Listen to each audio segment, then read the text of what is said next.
Zero লাইনে দাঁড়ায় আছি, আপনাদের এখানে আসার দরকার নাই। আমি এনাফ বিএসএফ কে সাইজ করার জন্য।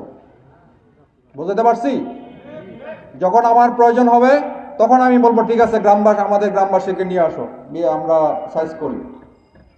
তা আমি না ডাকলে আপনারা ওখানে ভিড় করে আমাদের কাজকে ব্যাঘাত ঘটাবেন না। আমাদের হাতে অস্ত্র আছে, আমাদের ট্রেনিং আছে, সর্বশেষ হচ্ছে আমাদের মনোবল আছে, এবং আমাদের পিছনে 18 কোটি মানুষ আছে না? তো 18 কোটি মানুষ থাকতে আমার কি ভয় পাওয়ার কোনো কারণ আছে?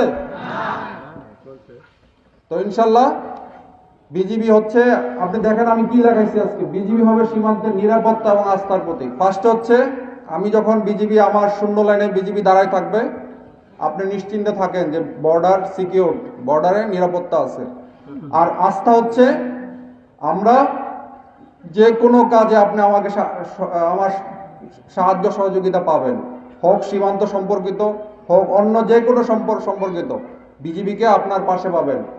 একজন বলেছিল চেয়ারম্যান সাহেব যে শিবগঞ্জ থানা অনেক দূরে, এত দূর যাওয়ার দরকার না, আপনার পাশেই আমাদের প্রতি 5 কিলোমিটার দূরে দূরে হচ্ছে আমাদের বিজিবি ক্যাম্প।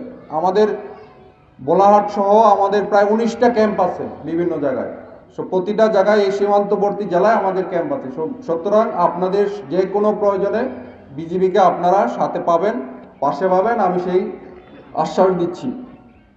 সর্বশেষ হচ্ছে আমার পক্ষ থেকে আমি আসলে সবাইকে ধন্যবাদ দিতে চাই। আমি কাউকে কখনোই গালিও দিব না, আমার কারোর প্রতি মন খারাপ নাই। আমি ধন্যবাদ দিতে চাই আমাদের এই পুলিশ প্রশাসনকে। যখন 5 তারিখ থেকে ঝামেলা শুরু হয়েছিল, এসপি মহোদয় বারবার জিজ্ঞাসা করছে যে কিবরিয়া ভাই কিছু লাগবে, কোনো সহায়তা লাগবে? আমি বললাম শুধু দোয়া করেন, ইনশাল্লাহ কোনো সমস্যা নাই। ডিসি মহোদয় ফোন দিয়েছিল কোনো সহায়তা লাগবে, আমি বললাম ঠিক আছে আপনারা পাশে আছেন, যদি সহায়তা লাগে আমি জানাবো। আর সর্বশেষ আমি ধন্যবাদ দিতে চাই এই চৌকা এবং কিরণগঞ্জ গ্রামবাসীর প্রতি।